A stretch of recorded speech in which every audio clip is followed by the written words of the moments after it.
I'm off road again. I wasn't even intending on coming off road. That's the funny thing today. But I'll stop and give you a little view of where I am before I properly go down this trail. If I can get my bike to not fall over.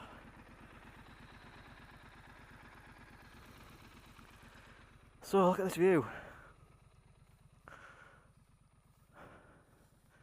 It's like I'm quite up on in the Yorkshire Wolds again. I was just out riding and I came across this like monument thing, and there was a sign there saying this is a green lane open to bikes between April and November. So we're going to give it a shot. This is a proper back to basics off-road vlog today because like I wasn't intending coming off-road. You know, I've only got one battery for the drift. I haven't got my DSLR with me or anything like that. So we'll see how it goes. Hopefully I won't die. See what this track's like. You can see already it's a bit muddy. It's a bit rutted. Hopefully it doesn't get too bad, but I literally just stumbled across it. But the sign there on the roadside said it was it's open. We'll see how it goes. I'm going to avoid the big rutted water-filled holes. Back to basics off-road. We're back in the dirt. Back in the dirt, ladies and gents. Oh God.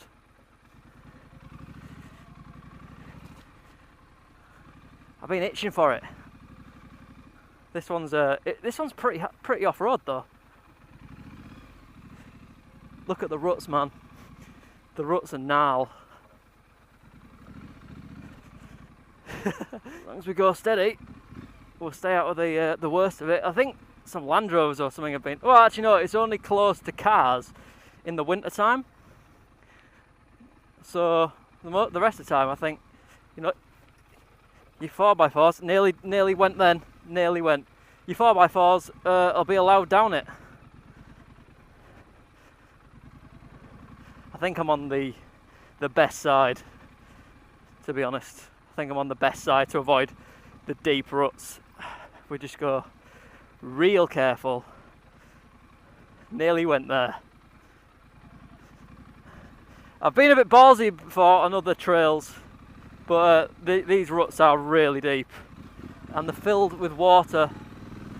So, you know, we'll try to avoid the water at all costs, because where there's water, there's slippiness. And where there's slippiness, there's potential for incident. There's a hare there. Oh guys, can you see that? A big brown hare right in the middle of the track. Beautiful. Look at the scenery though, man.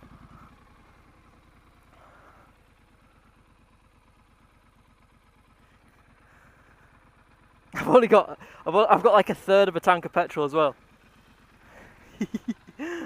Oh, the mud. This view is great. We've got the East Coast out there. That way back to York. That's Hull over there, if you can see that, right on the horizon. Good view from up here. Right, come on, Scrambler. Let's continue this. It was a track like this we were riding down. I'm gutted that we didn't get any of the when we were in France, when we were camping in the forest. We went down this really gnarly like fire trail to get into the forest, and it was great, but the rain was really bad, so I didn't have the camera on. But as I was riding down, I seen 2 deer just in the middle of the trail, and they stopped and like looked at me proper Bambi style, you know. They both stopped and like turned their head and looked, and then bolted before I had a chance to turn the camera on.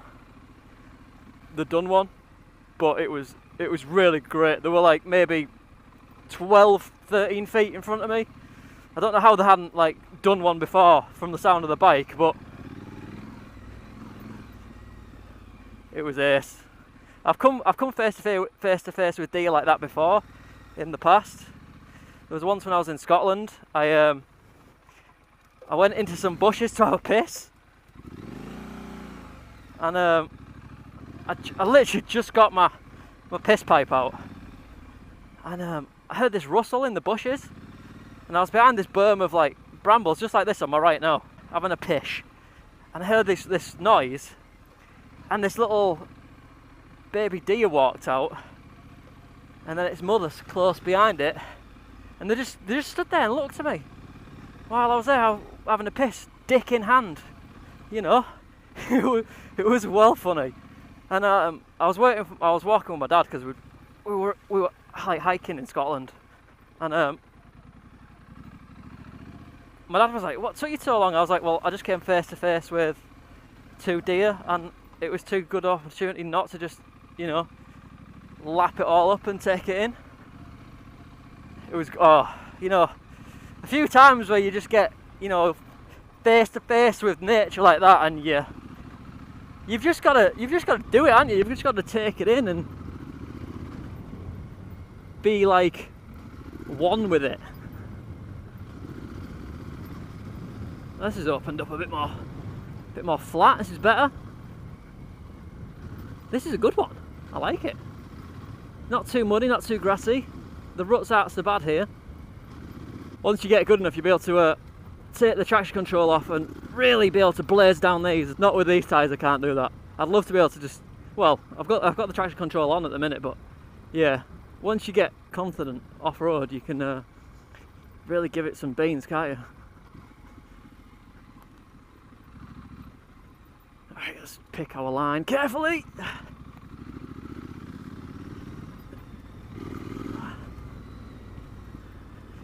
Maybe go a bit easier than that.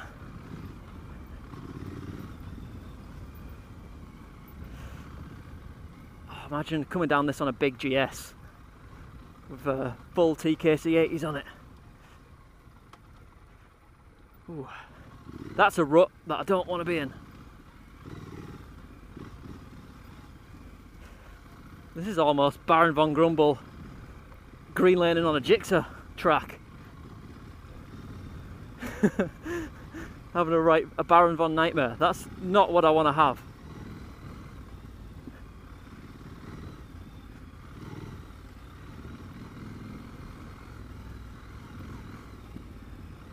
I've been using the drift camera a lot actually recently, just because, nothing against the GoPro, I still love the GoPro and I don't have any problems with the GoPro. If anything, the more temperamental camera is the drift, but just for the sheer convenience of it, like it clips straight onto the helmet and the mic goes straight in, and I keep the mic wired into my helmet. You know, it goes straight in, it clips straight on, and the battery life is well good. I know I do have the battery eliminator kit for the GoPro, but the drift battery life can't be beat. It's you can get like 3 hours recording done off one battery. And then I've got some bigger batteries as well. I think the stock one's like 1200 milliamp, and I think I've got a 1500, and it lasts for hours and hours and hours. So I might just use the drift a bit more actually. Get my money's worth. And that was a mistake. That was a big mistake choosing that line.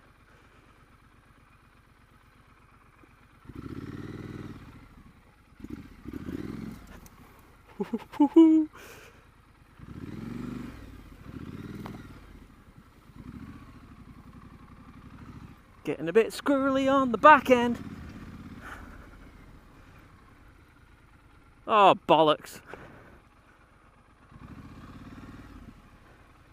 I need some goggles. That's what I need.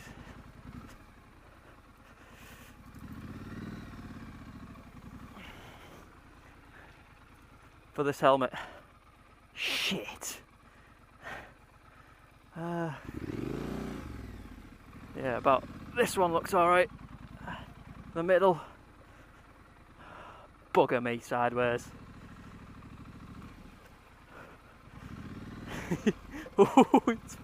It's Slippy. It's Slippy the bush kangaroo. Oh dear. Once you start losing it and it slips, you're buggered. Like nearly happened there.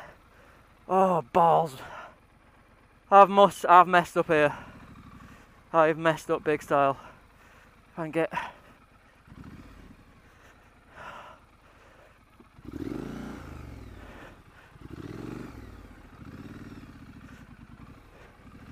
Yes.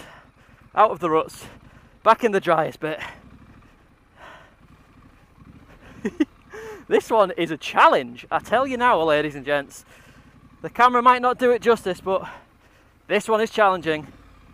It's just so rutted. And it's so slippy. We have had a lot of rain. It probably wasn't a good idea for me to come off-roading. Well, you know, it's a complete spur of the moment thing, this, to be honest with you. Oh, I'm going to see another signpost. I might be at the end of it.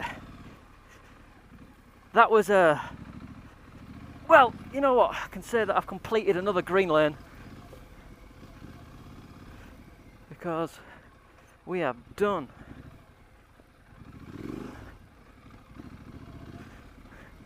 Oh yeah, baby.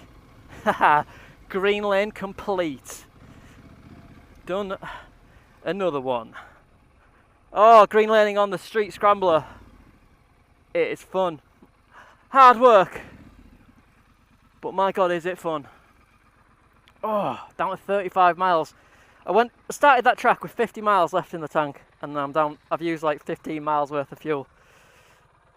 Oh, she's dirty again. The aftermath of the green lane.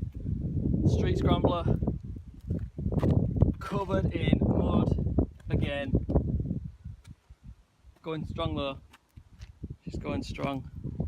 She's a beast. She's a beast.